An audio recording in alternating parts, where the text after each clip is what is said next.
Good afternoon and welcome to the 40th Annual Airport Business Conference of the Airport Minority Advisory Council. What an incredible milestone we're celebrating today. 4 decades of AMAC's unwavering commitment to advancing diversity, equity, and inclusion in the aviation industry. Once again, that's diversity, D, equity, E, inclusion, I, DEI. And we haven't been arrested. Yet. As chair of the New Orleans Aviation Board, I've had the privilege of witnessing firsthand the transformative power of inclusive business practices in our airports.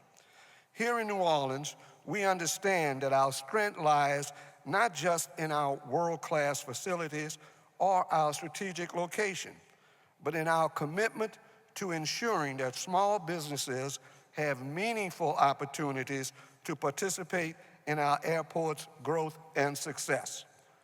Small businesses are the backbone of our economy and the heart of innovation in aviation.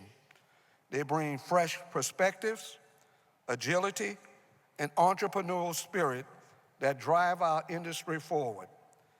At Louis Armstrong New Orleans International Airport, we've made it our mission to create pathways for these businesses to thrive, whether through our procurement process, concession opportunities, or professional service contracts.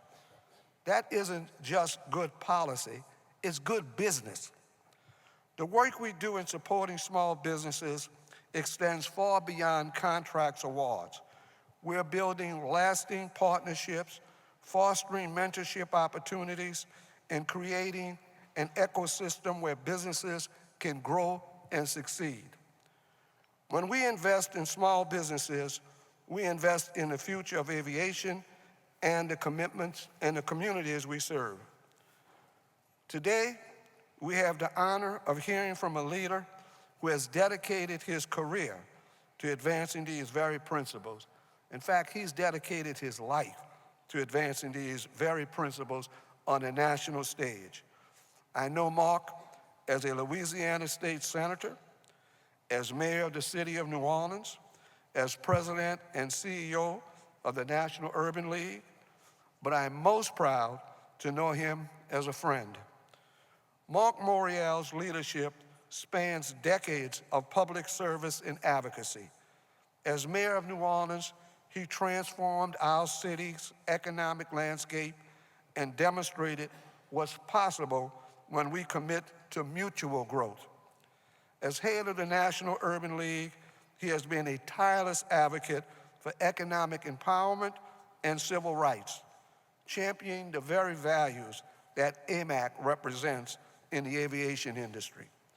His vision for economic equity and his understanding of how transportation infrastructure can drive community development make him the perfect keynote speaker for this milestone conference. Marc brings not only expertise, but also the moral clarity and passionate advocacy that our industry needs as we work to navigate the changes on the horizon. Ladies and gentlemen, please join me in giving a warm New Orleans welcome to a distinguished public servant, a champion for economic justice, and a dear friend, Marc Morial, President and CEO of the National Urban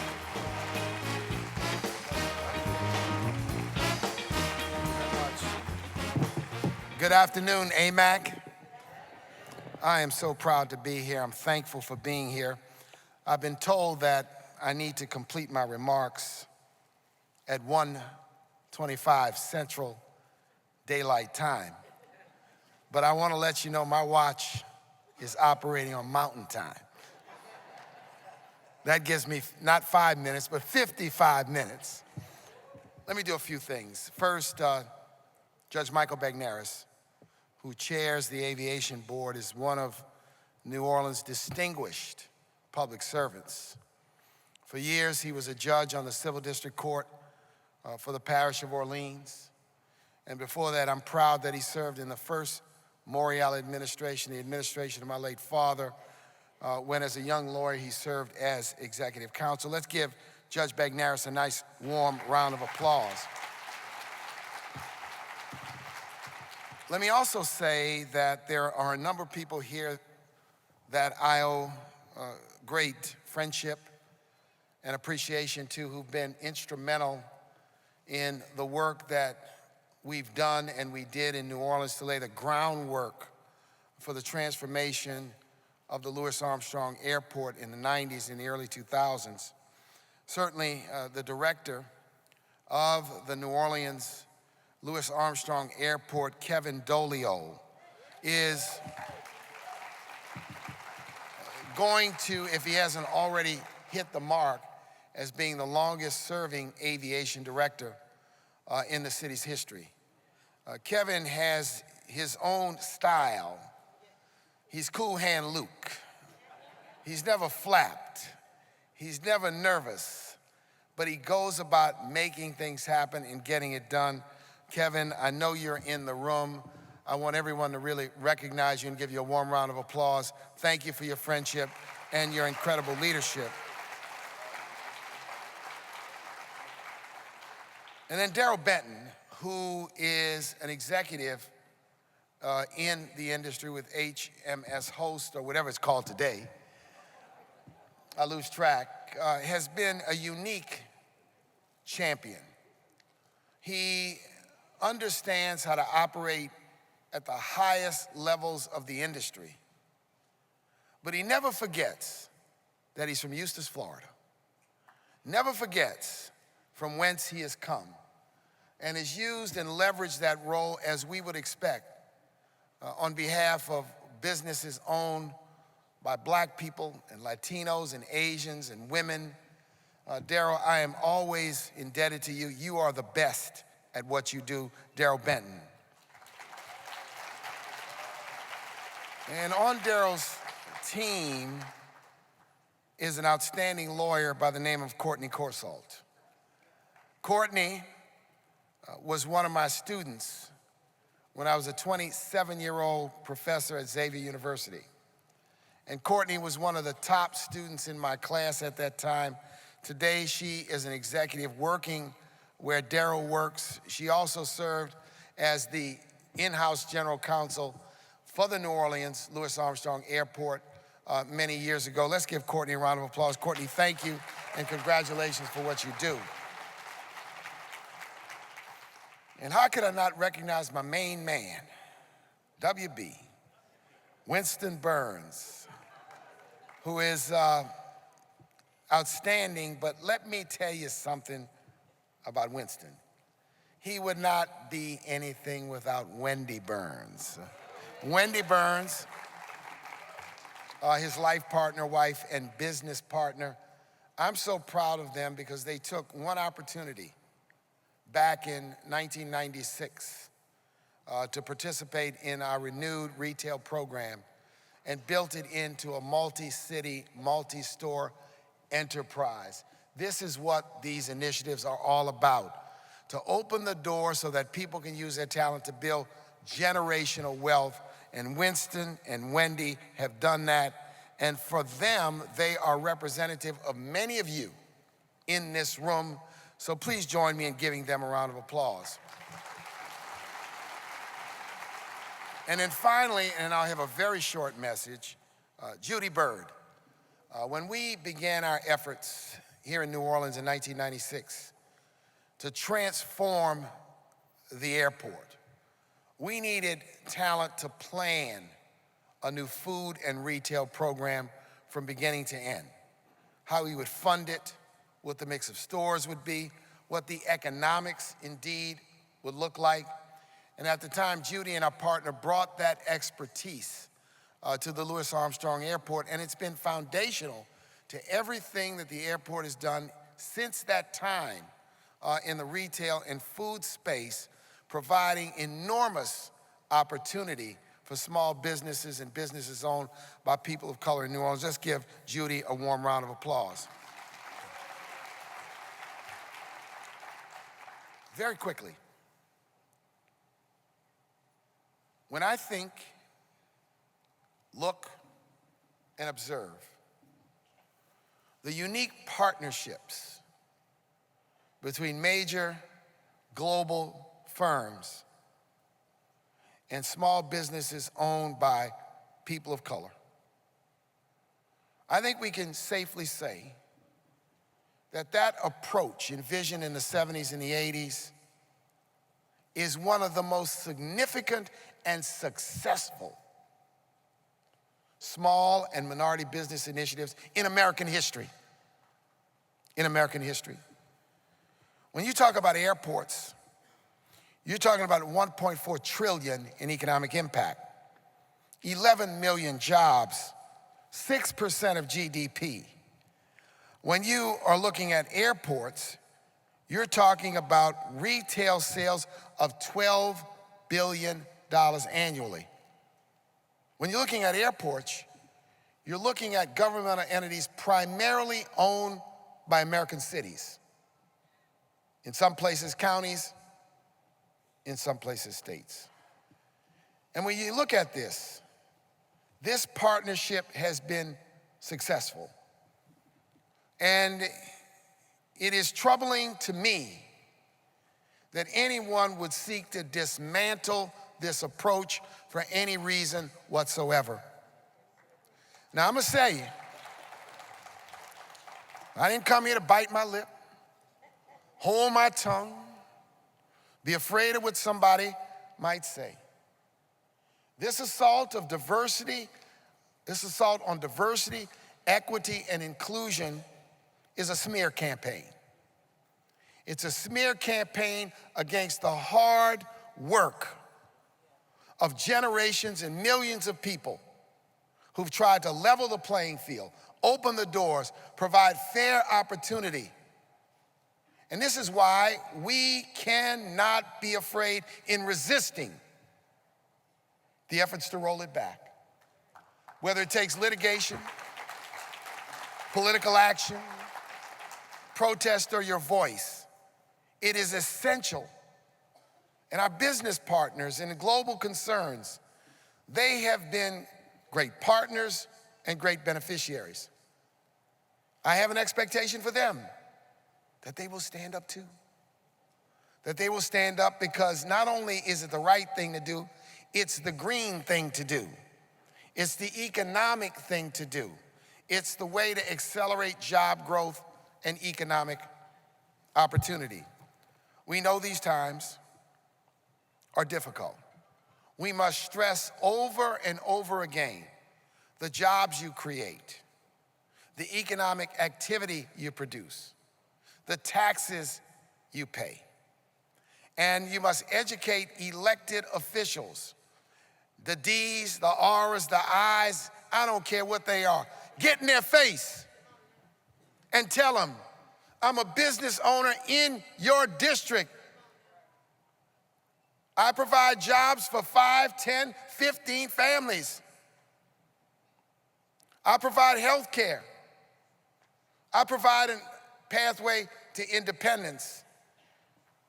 And therefore, Mr., Ms. Congressperson, I expect you to stand up for me.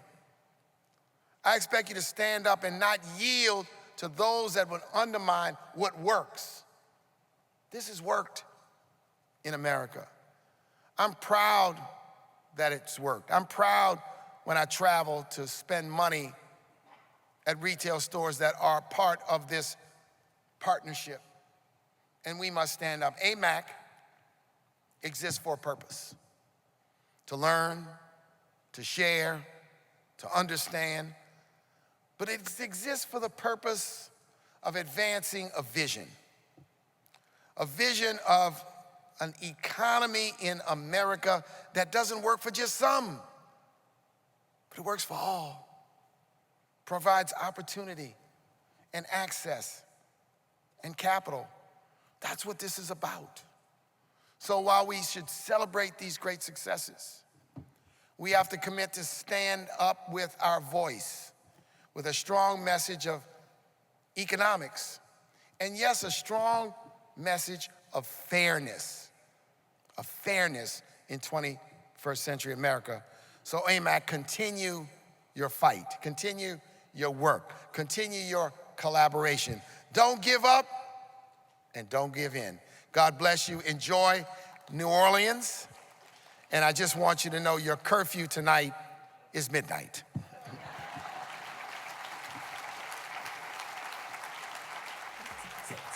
How y'all doing? It takes two to make things go hold right. Hold on. What's up? No, hold a minute. What? Uh-oh. Hello, New Orleans. No. See, the Bible suggests be hot or be cold. If you're lukewarm, I'll spat you out. Translation, even God is not like mediocrity. If you're gonna do something, do it with both feet. You're gonna show up, and show out. This is no time for, this is time for you to show that you are excellent on every level. This is not about me. This is really about you. I'm gonna say this one more time. Good afternoon. Yeah.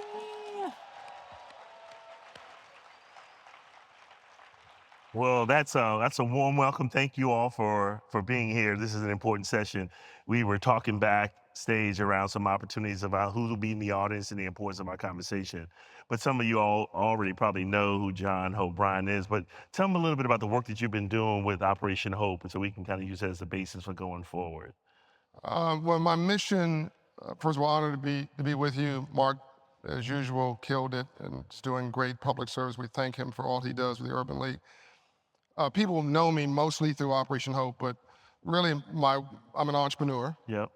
It's about unleashing untapped human potential at scale. It's about creating economic plumbing for the middle of America down. It's about popping GDP 2 to 3%. Yep. And making the bottom third of this country capitalist. Yep. At scale and repairing the ladder. And so I've got 50 entities that I created, 3 of which are the largest in their sector. The largest minority owner of single family rental housing in America, that was the Promise Homes Company. Grew that from 0 to 150 million, sold it for 121 million, did a $200 million recapitalization Christmas Eve 2021. I still own 35% of that company, even though I don't control it anymore. That was 2021. We own 700 homes in Atlanta and North Florida. Wow. We're about to announce a new joint venture. I can't say the details now, but that new joint venture for affordable housing will start larger than Promise Homes ended. Yeah. It'll get announced in about a month.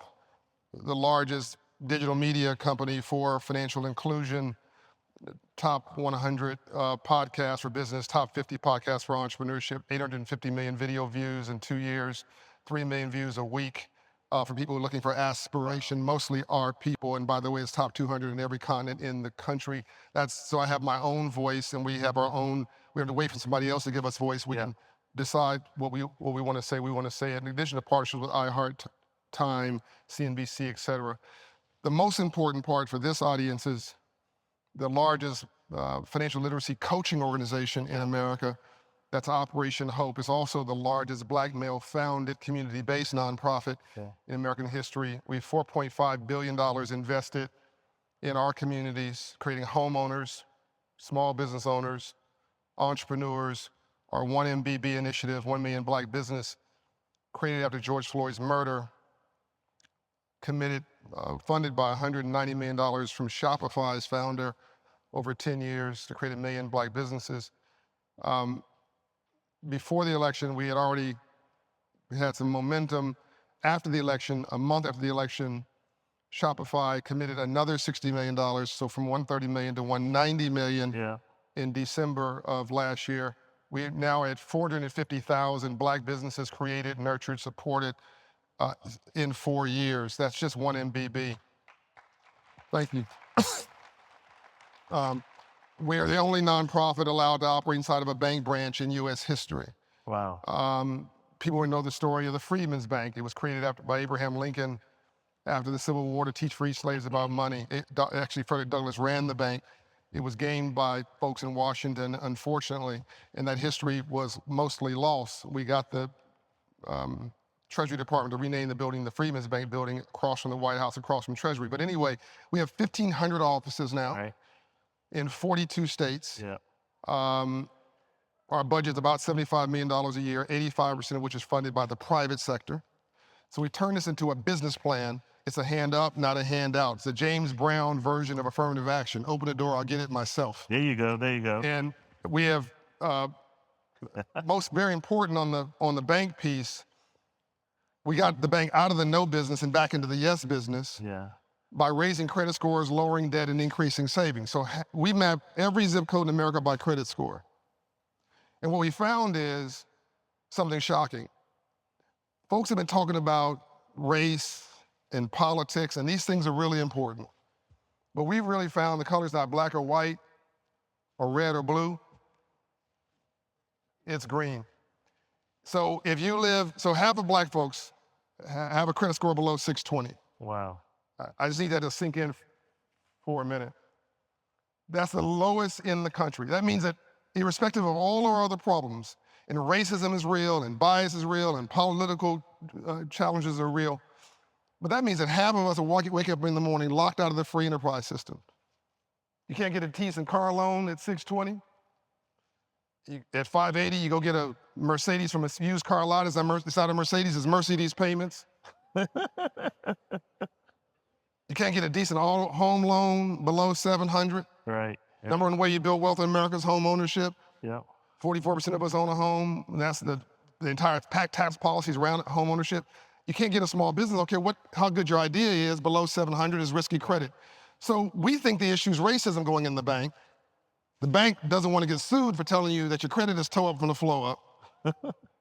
Real talk. Right. So we got the approval to be inside the bank. They send us over to, sends the client over to us because we don't work for the bank. And we say, like, Susie, your credit is toe up, baby. And she's like, yeah, I know. What's that? I don't know. Okay, that's an error. The law states that the 3 credit bureaus, all they are credit repositories. If they can't confirm that that's yours, they must remove it within 30 days once notified.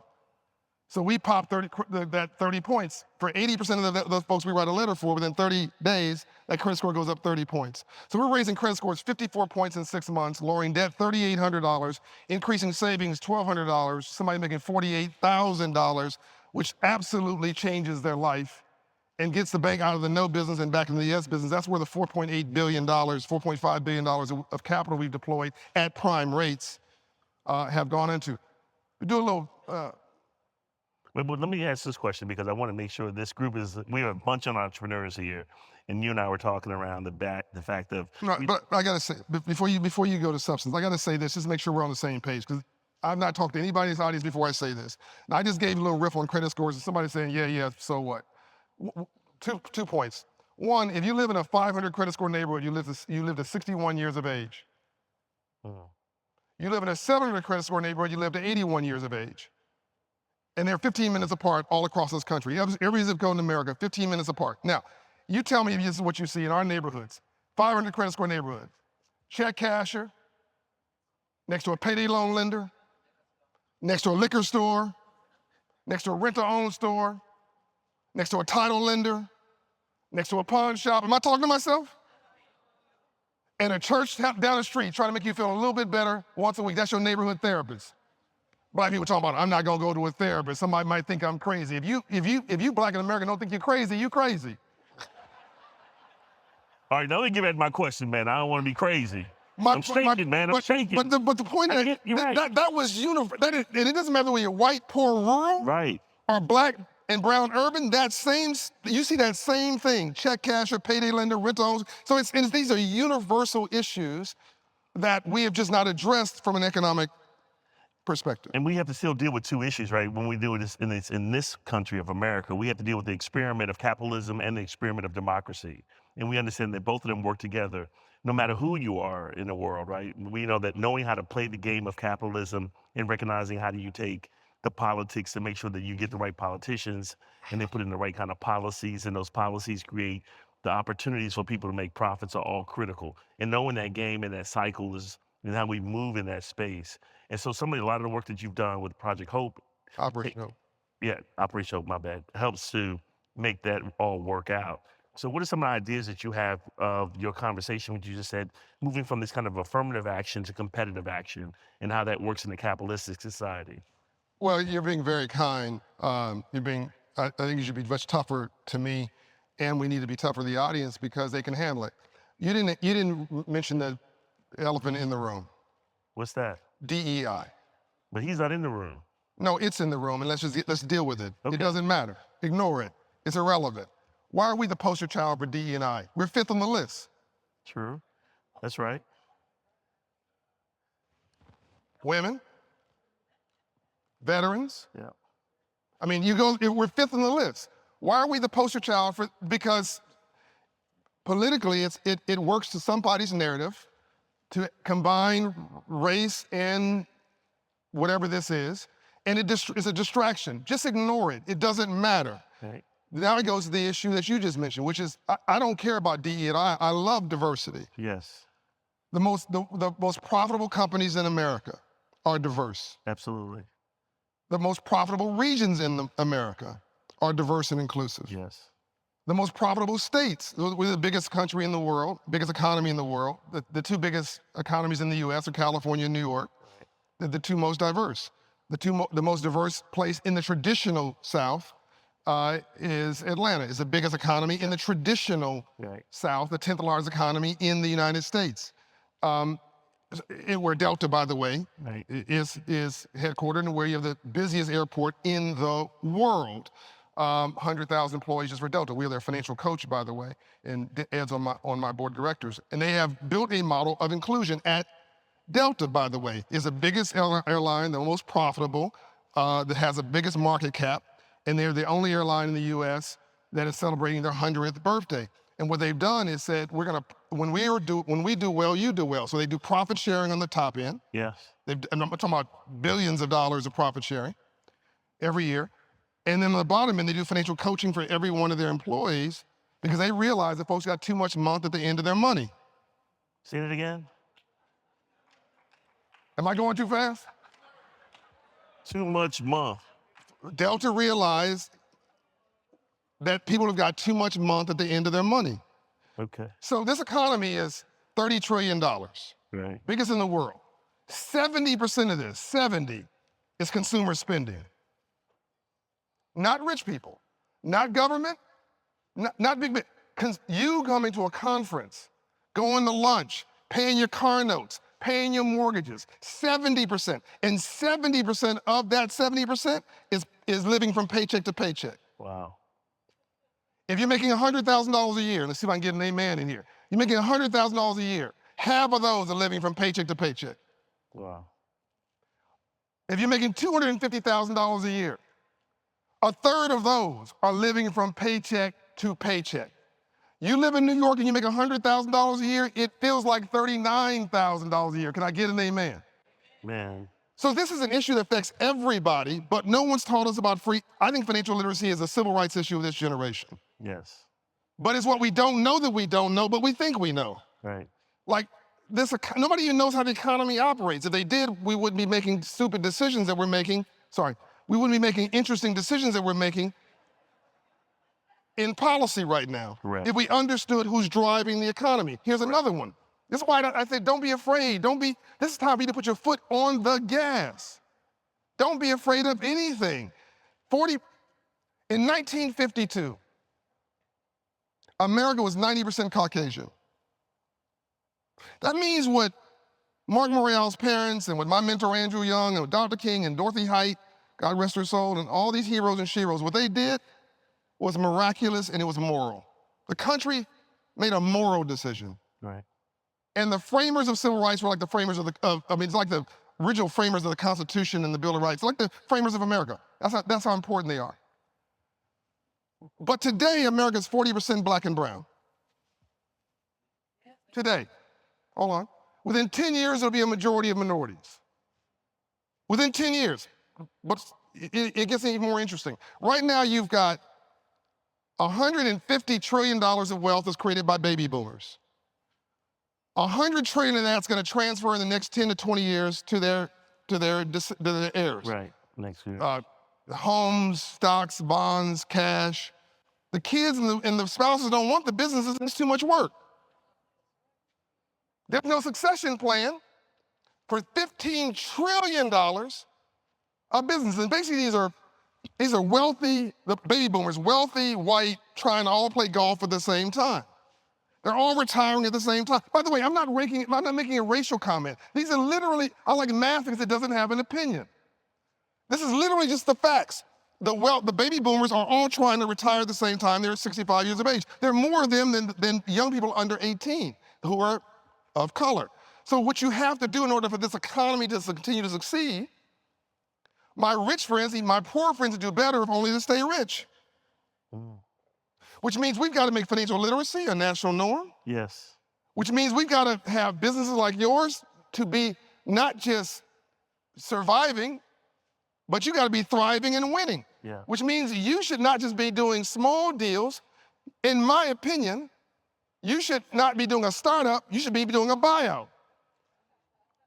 These $15 trillion of businesses that are going to, by the way, profitable in your industry, profitable, have brands, own real estate, has inventory, has employees, has cash flow, has contracts. The only problem is the 60, 65-year-old owner has no succession plan. Am I talking to myself? Just go buy it. The kids don't want it. The family doesn't want it. And here's the key part. Private equity Yeah, that's exactly right. will finance that acquisition of that $20 million business with cash flow and profitability and inventory and assets and brand. Will finance it for you at probably 95% of the purchase price. And if you get it at a discount, it's 100% on what's called non-recourse debt. No personal guarantee. No collateral, that's right. The collateral is the business. It's the business, right. But There's no personal. there is so much opportunity, particularly in your industry, because you can't AI the airline At all. and aerospace industry. I mean, we don't have any time for this, but AI is going to change everything by 2030. I'm co-chair of the AI Ethics Council with Sam Altman, and I'm co-chair of the Financial Literacy for All with the CEO of Walmart, Doug McMillan, because we're trying to get this financial literacy in all corporate Fortune 500s. That's what we're doing, Delta, UPS, and but also in Wall Street, Apollo, and all these other companies that own companies. But we're also trying to get our people to understand the power of artificial intelligence, because that's $1 trillion of wealth creation in the next 20 years. That's right. Just our piece, just for our segment of the population, in my opinion. But we aren't focusing on that. But while AI is going to decimate and transform 40% of all jobs, they're just going to go away. That's not going to be the case for your space. So you have a chance to use technology to ride it versus it disappears you. But again, these are things we shouldn't be afraid of. We should be embracing. Yeah, so what you're really talking about is how technology is going to move us from a transactional business to a transformational. Yes. And to take opportunities inside of private equity, because it's also another financial tool used to allow us to scale and to grow, and the implications of the cash will help you to be a wealth creation. Yes, and by the way, most jobs in America come from small business. A lot of the GDP comes from small business, and if small business combine their connective tissue to the customer and the community with technology, and you have more hustle than somebody who is really retired on the job, you're in late, long lunch. I mean, they're in late, long lunch, leave early. Yeah. I'm giving you guys good stuff. It's going right over your head. But you've been doing so much with so little for so long, you can almost do anything with nothing. Say that again. I'm trying. You've been doing so much with so little for so long, you can almost do anything with nothing. I mean, people say, oh, America's in a crisis. Black and brown folks in a crisis every Tuesday. But you're speaking about resilience, right? You're really talking about America being resilient when we start recognizing the value of people, no matter who they are, black, white. Doesn't matter. Right, handicapped, military. Yeah, I do business with everybody. Right, so this is about not affirmative action, competitive action. It's about effective action. Ooh, explain. The whole game has changed. I mean, look, you're in the third Reconstruction. I don't know if you're sitting in a moment in history right now. That's why I came out here and said, what are you doing? What's this for? The first Reconstruction was Civil War. Yes. Okay, we don't have time for this conversation, but within 2 years of the first Reconstruction, Lincoln was assassinated. Yes. Fred Freeman's bank was assaulted. By the way, 40 acres and mule was reversed. They gave the land back to the families that had it before. This is not, just go read the history. This was within 2 years. Second Reconstruction, civil rights, these last about 10 years. Second Reconstruction, civil rights movement. Kennedy and Johnson and King triggered Nixon. Created Nixon. Nixon was a reaction to this. And so affirmative action went to white women, which I have no problem with at all, by the way. I'm glad somebody got it. And if we had, in 1972, a white woman, could not get a bank, could not have a bank account. Right. Not 1872. Or access to credit. No, it gets worse. Yes. Yeah, you know your history. Thank you. They couldn't get a loan In their name alone. unless her husband co-signed it Correct. That's right. in 1972. Right. This is all women. Affirmative action, laws tied to that, open that up. Yep. Today, women are a third of the GDP for the biggest economy on the planet. $7-8 trillion. What would have happened if we had made the wrong bet? What would have happened? Women shouldn't be, whatever stupid conversation that is. We would be an also-ran economy. You never had a superpower that wasn't the economic power at the same time. So here we are, in my opinion, in the third Reconstruction, started in 2020. COVID. And because of COVID, we were all sitting down watching George Floyd. Otherwise, we would have been like distracted. Yeah. To me, this is all God. It triggers a complete transformation. I think some of us got freedom high. We went too far. It triggered a reaction. We don't have time for this conversation, but you're seeing it.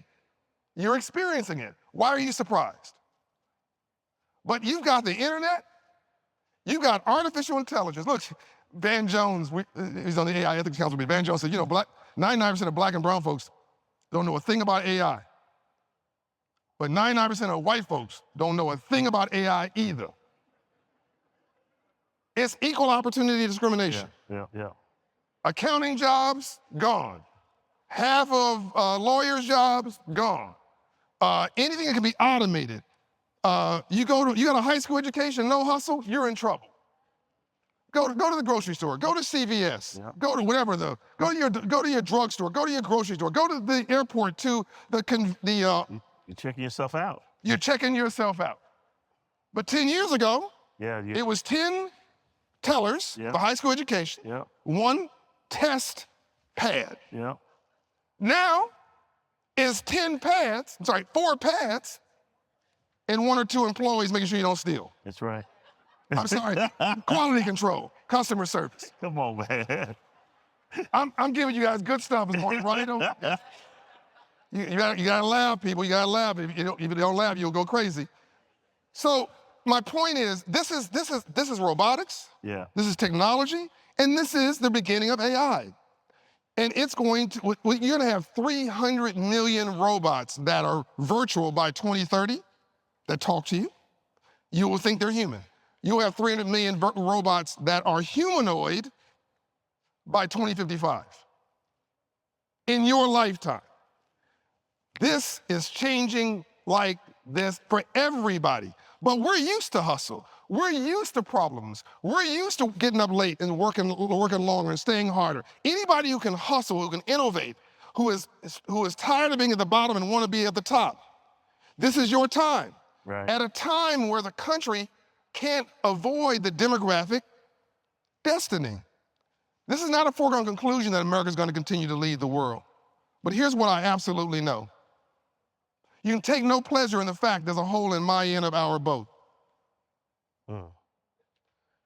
So unless we want to be speaking Mandarin, as in Chinese, in 25 years, we have got to figure out whether we're better together. Everybody wants to be an American but Americans.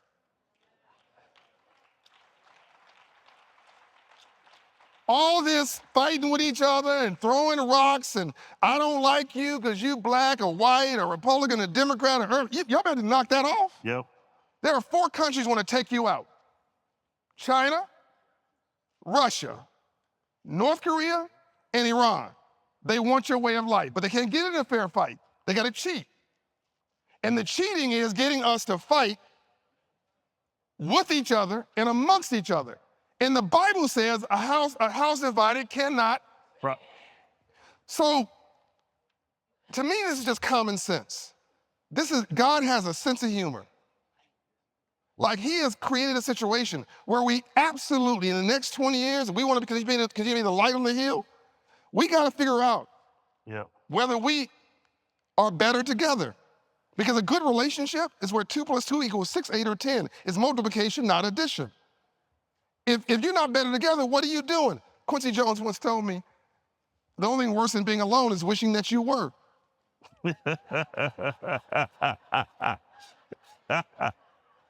So a giver and a giver is exotic. A giver and a taker is neurotic. And a taker is psychotic. I don't care whether it's a marriage, a partnership, a friendship, a kinship, a nation. We're not a country, we're an idea. And you get a chance to figure out what we're gonna be like. Every day we get up, we get a chance to figure out what this American experiment is gonna look like. We've been through worse than what we're dealing with today. Absolutely. But it really calls for us to be able to create new tools and new partnerships, right? Because and find our optimism. Correct. Find our strength. Yeah, it is an understanding that we all work inside of an ecosystem that makes it be better together, to having a plan of how to work better together. So how do we get our diverse businesses to work with the airports and get the airports to work with the government and create this holistic society of the intersectionality of how we are better together and not be better together by being siloed. And that's a skill set, right? That's not. It is a skill set. Yeah, particularly if you've been saying, I have a lifestyle business and I'm doing this, and the airports are thinking I need to do this, and the big concessionaires are feeling like they got to make sure they deal with their shareholders' values that may be in state or out of state.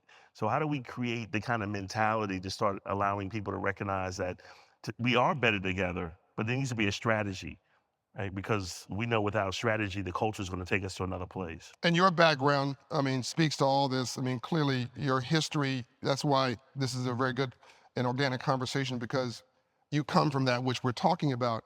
Backstage, we talked about what happens if we don't get this right. Right. If folks want to stay siloed. Okay, do you want to be Blockbuster or you want to be Netflix? There was a, don't act like you don't remember what I'm talking about. Don't go there. Do you remember every Tuesday was Blockbuster? Every Friday you slip $5 or $10 to the manager? Hold that one side for me. The manager in Blockbuster was like the mayor. Am I talking to myself? I'm trying to figure out how you know this. Oh, brother, I'm timeless, but I was there. But wait a minute. But Blockbuster was approached by Netflix. You're right. He said no. Netflix says, we respect your dominance. Yeah. Buy us for $50 million.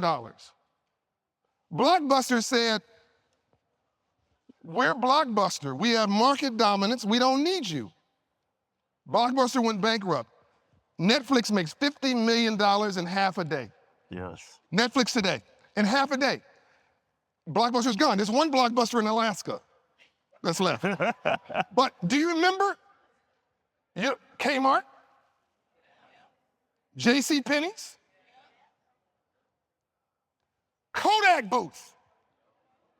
Oh, don't act like, come on now.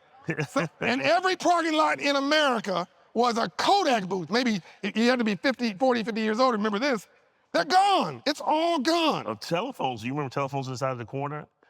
Yeah. Are you not old enough for that one? Well, no. But I take your word for it. No, telephone booths. That's what I'm saying. Yeah, absolutely. Pay phones. You gonna put money inside. Absolutely. You had your card when you're in college. So my point is, you go far enough to the North Pole, you end up south. When you get your phone, this is an iPhone. When you get your iPhone, this is a 16 Pro. By the time you get it home, there's a software upgrade. My software says 18.9. I just got this phone 8 months ago.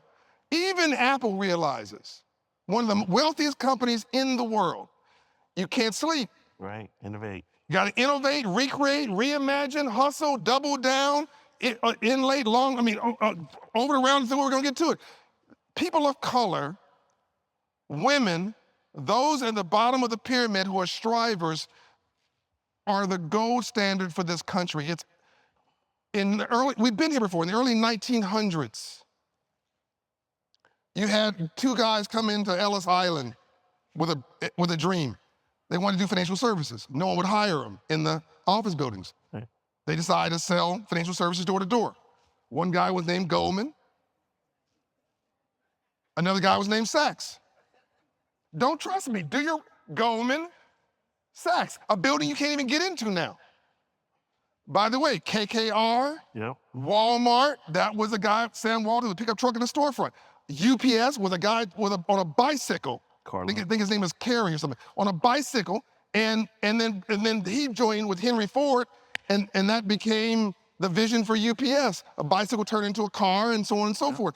In fact, the first Ford delivery train is in the UPS headquarters, and we're a coach for UPS as well. All I'm saying is, don't be afraid of the future. It's not afraid of you. And it's gonna run you over unless you do what you do well, which is to excel. This world needs you. You cannot, the one thing that's gonna be constant is people moving around this world. Yes. Moving around airports, moving around this country. I think, 1.2, 1.4 trillion, as Marc said, of the GDP, but a third of the global airport business is America. A third of all travelers are the US. You're sitting in a catbird seat. Take your little business and buy a weak one, buy one going out of business, buy your competitor. You're not a concession, you're a holding company. There you go. Or partner with other holding Joint companies. ventures. There you go, right. Strategic alliances. Build the credibility, the wealth creation. We know wealth is only created through home ownership and business ownership. And we lost a lot of the home ownership in 2008 because of the crisis. So business ownership became a priority. So our ability to take that and maximize it, so meaning that we have to learn the same tools that we learned in home ownership, which was 3% down, double paying, Yes. all those tools that we learned growing up because we had homes. We now to look at the tools that we need to do in our businesses. You can't make it anymore as an organic business, not in America. Right. You got to have a strategy. Right. And you have to scale. And you got to be able to scale. So let's go back to the program thing. Because you guys were created in '87 as an organization, Yes. you're already inside. You built the relationships. You got track record. You got relationship capital. So you don't have the problem that would happen if you're just starting today, which is if you hang around 9 broke people, you'll be the 10th. You actually know decision makers. You need to go spend time with them. It always fascinates me when during the pandemic, black folks were like, brown people, I just want to work from home. You want to be broke. You need to go to the office, walk past the boss's desk 10 times, until the boss says, who are you? Come over here. I got a project, it's not very important, I'll do it. And then you do that project, you do another one, you do it while everybody else is at home, while everybody else is chilling. Right. This is the analogy of the baby boomers who are trying to retire, and here you are the hustler. You got to show up because relationships are half the battle. Yes. Most of the business I do is through relationship capital. Oh, no question. So people love us. They love our warmth. They love our personality. Monetize that. We have mastered culture and cool. Somebody else has mastered capitalism and commerce. Ooh. It's not like we got the rule on financial literacy, the lessons in financial literacy and capitalism and screwed it up. Right. No one ever gave us the lesson. This should be enormously inspiring to you. And at a time where the demographics are changing, the economy is relying on us to be profitable. Like literally, the economy can't succeed unless you succeed. You combine all these pieces together, and it is literally our time.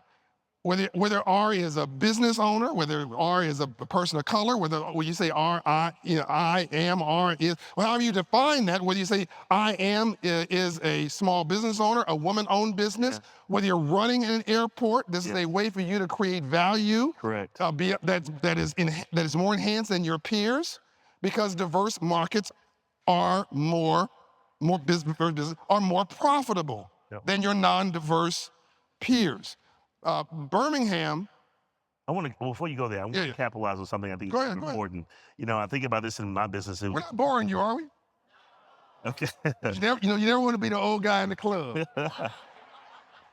So for y'all kick me out, I'm going to leave. You do look kind of fly in your shoes, man. But anyway, we're going to go back. Can't be intelligent, dress well. You know, one of the things I talked about it with my Woo. Y'all caught that, right? I think the service need to give everybody coffee. Right. So one of the things that, we talked around is I think it's so critical to understand relationship capital. We were at the golf event Everything. earlier. It's everything. Right. I said the difference between, for me and my business, was the difference between contacts and contracts was the R. Right? The deeper I made my relationship capital, the easier I was able to get contract opportunities. Because people do business with people they know. 100%. And they like. People do business they like. That's right. But the last thing is people do business with people they trust. Yes. The whole capitalistic society is based on a trusting relationship. You sign this deal, and I'm trusting you to pay me back. I'm not asking for your first kid or anything, right? So how do you take that trusting relationship and make it capital relationship? So relationship capital is easily identified to economic capital. And our ability to take our skill sets, as you would say, culture and conversation, and to maximize it for a critical outcome for the capitalistic society is, again, a new streaming opportunity for our community, because we are so relationship, where I recognize in the financial markets, they're so transactional, right? Because they don't have to like you to do business with you, right? Because if you do something to me, I'm mad at you. You took my girlfriend in 3rd grade. I can't get in business with you. You kissed her? Man, she wouldn't hold my hand. And we're doing all this, and we're losing out on the opportunity to make this work. So speak about how do you maximize that relationship capital, become the economic capital. And then the last thing is we as a community in all of our groups, we give back the things we know about. You get $1 million, you're going to give back to things that are critical for you. I get $1 million, I'm going to give it to things so our ability to be philanthropic is based on our ability to be wealthy. And so having a mentality of relationship capital, building out not just for ourselves, but for others, is a godly way of looking at how do you use money as currency, right? It's just currently moving through, because you can't keep it, right? I don't think. Maybe you could die with it. When you look so good, you look casket clean. That's funny. Go right now, but That's funny. But I'm just saying. Actually, mortuaries are a good business, actually. Yeah. You never run out of customers. Right. So, talk around how that works in the space that you're in. I mean, look, you said a word. I mean, we don't have time.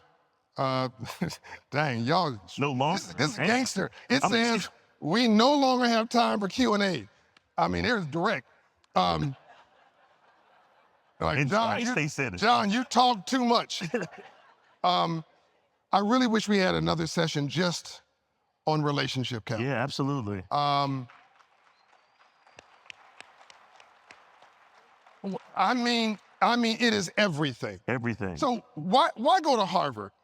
Is it because Harvard's going to make you 3 times smarter than the state university? No. You go there because the class of 2025 is going to hook each other up for the next 40 years. What's a country club? It's a club. What's fraternities and sororities? Why are people being a caddy for a low wage at a golf course? Yep. You're ear hustling. Yes. You're trying to build a relationship with the principal, the person swinging the golf club. So you hang around, I said earlier, you hang around 9 broke people, you'll be the 10th. Okay, how brilliant you are. The opposite is also true. Correct. So I'm leaving here and I'm going to Washington for the opening of the Milken Center of the Advancement of the American Dream, which is next to the Freedmen's Bank. I speak there. And I probably one of a few people on the program, Michael Milken's program. But we need to get up in that situation Milken's doing, all the conferences he's doing. We need to be all up in there. I don't see enough of my people in his meetings. I'm leaving there and going to a meeting in Sun Valley. Can't mention the name of it, but it's the largest gathering of billionaires in the world every year for a week. They invite the husband and wife, the children, and the grandchildren for a week. They only meet on business from 7 a.m. to 11. The rest is mandatory free time. What are they doing? Bonding relationships. The principals meet in an area and have little 15-minute, 20-minute meetings, whatever. That's where deals get done. Yep. Deals you see announced, Yep. 6 months, 3 months, get cut there. Yep. The wives are hanging out, and then the wives will say, you know, I don't like him. That business deal's done. Oh, I'm serious. Women have this intuition. Women be like, he ain't no good. He ain't no good. And then 3 months later, you see him in the newspaper. You know, he wasn't no good. And then the children hang out together. Yep. The grandchildren are playing together. Reach. And as they grow up, they're doing deals Together. All day long. We gotta just stop going to Jamaica on vacation Reach. and stop go to Jamaica. Don't just go to Jamaica. Don't just have a barbecue with black people at it. White folks need to come to a black barbecue, and black folks need to go to, I don't know, Italy or someplace. But we all gotta get out of our comfort zones. Yes. And stop networking. That is a waste of time. That is a broke person talking to a broke person. Reach. It is an accident. I'm crashing into you as you're giving me my business card. I'm giving you a business card, you giving me one, you take it home, put it in the drawer, you don't even look at it anymore. Yep. It's transactional and it's one way. Yep. It's about me. Yep. You want relationship capital. Yep. I'm concerned about you. When I go into a meeting, I'm looking at their photos behind the desk of their family. I'm asking them, how are you doing? Yes. No one's ever asking them, how are they doing? Right. What's going on with your spirit? How's your soul? Are you okay? That person just relax. And my mission in 45 minutes is never to ask them for a thing. There you go. I don't fundraise. I don't ask for a thing. Before that meeting is over, we bonded. Oh, this is all, I'm not playing a game. I genuinely like the person I'm meeting with. I find something that intrigues me and at the end of it, 9 times out of 10, what can we do together? There you go. What? I'd like to meet again. Yep. And maybe sometimes, maybe it's a dinner with the ladies, maybe it's a trip, maybe it's a football, whatever, but we never talk about business, and business flows. And what he's talking about, really, you're talking about adjacency, right? Putting yourself adjacent to opportunity. And agency. And agency. So having adjacency and agency and really creating a strategic plan for yourself. So if you recognize that relationships are going to give you the opportunity to have your great grandchildren to be wealthy, you start thinking differently about your business, not as a lifestyle, but as a generational opportunity to the next stage. My biggest business deal, which I have not yet announced, but when you get it, when you hear it, it'll be $1 billion by end of next year in real estate. That deal did not happen because of a PowerPoint presentation, Nope. or a presentation deck, or my credit presentation, or no. It happened because I had a business deal with one guy. I went there for my philanthropy. And he was like, okay, look, just to get you out of my office, here's 50 grand for Operation Hope. Like, I'm tired of you. Y'all love me like a cheap suit. Here's the money. He's like, what you got in your other pocket? I'm like, what do you mean? He said, well, you just took money out of one pocket. Make me some money in your other pocket. He's a billionaire. I said, well, I got this real estate idea. Tell me about it. Blah, blah, blah, blah, blah. I'm in. By the way, do we have time for 2 minutes for a story? This is how this happens. So he says, so, somebody giving you a hook? I got to make sure. All right. I'm gonna give you a real life example. I'm gonna give you a real life example of one. Just one. Okay. I was gonna give you $500 million worth. I'm gonna give you. So I'm gonna give you this one real life example. Do this real quick. So I go in this guy's office. He's a billionaire, and I'm trying to get him to make a philanthropic contribution to Operation Hope. And we're good friends, and I'm on his board of one of his companies. And I've flown all the way from Atlanta to LA for $50,000. I probably spent $5,000, on the expenses. Anyway, I'm in his office. I really want the relationship. Right. So finally he's like, look, you've been all over me. Yes, look, here's some money. So then he asked me this question, what's in your other pocket? I told him his business idea. Right. Make me some money. Yeah. He said, I'm in. I said, you can't be in. Why? Well, I need $10 million. I've already, $3 million of equity, $7 million of debt. I've already raised the $3 million. Well, who did it? This person. Well, that person works for me. You tell him I'm in. I want in for half. Okay. So I leave there. I go home. The next week, I'm in New York. doing a conference call with my new investors for this new real estate business. Now they were in for $3 million of equity and $7 million of debt. Well, the one guy says, you know what, I've been thinking about your idea. It's a really good idea. Why do 3 million when you do 30 million? You know what, why do 30 million when you do 130 million? We're in for 130 million. I have never given them a piece of paper. So my job was now not to screw this up. No private jets, no limousines, no flossing, no drama, audited financial statements, deliver, execute, deliver and execute. I never mentioned minority, black, white, yeah, nothing. 5 years later, I sold that company for $121 million. Now, I'm at a wedding for a friend, for a relative of this person. I'm trying not to like give this whole away who these people are. And I'm just convinced that it's not an accident. At the wedding, the brother's like, hey, man, can we talk? Sure. He calls me the next week. He's like, can you serve on this board? One of my board members is retiring. Baby boomers retire. Sure, no problem. He said, it was like 10% of what I thought I should be paid, by the way. Remember I told you, go to that office and walk past the boss's desk 10 times. This is just at a different level. I said, sure, I mean, look, I like you, I like your brother. I'll serve on your board. Fine, I did that. A year later, you know, we want to start this fund with you. That second deal, when you hear about it, that deal will be the biggest deal I've ever done in my life when it's announced. And not one of that piece of that was based on an underwriting, a program, a schedule, a debt. It was relationship capital. And somebody saying, I trust you, I like you, I'm feeling you, I like hanging around you. You took care of somebody I know you'll take care of me and take care of my money. Let's do business. You know, and the best thing about this story, yeah, give him a hand. And the next deal is going to be a huge hit. I'm sure it'll be in the Wall Street Journal. But and also, I just want to kind of edify your comments on the fact of when someone knows that you can bring them a value. That's right. It's a different game, right? It's a green game. It's a different game. Like, look, I can help you. You can help me. Nobody has to be black for a living anymore. Correct. If you can create, if you can have a value proposition, but I will tell you this, I'm going to change your name to Farmer Bryant, because you take time to sow enough seeds around and you fertilize them. And so now you get a chance to harvest it. Right. So let's give him a hand. Thank you. Thank you.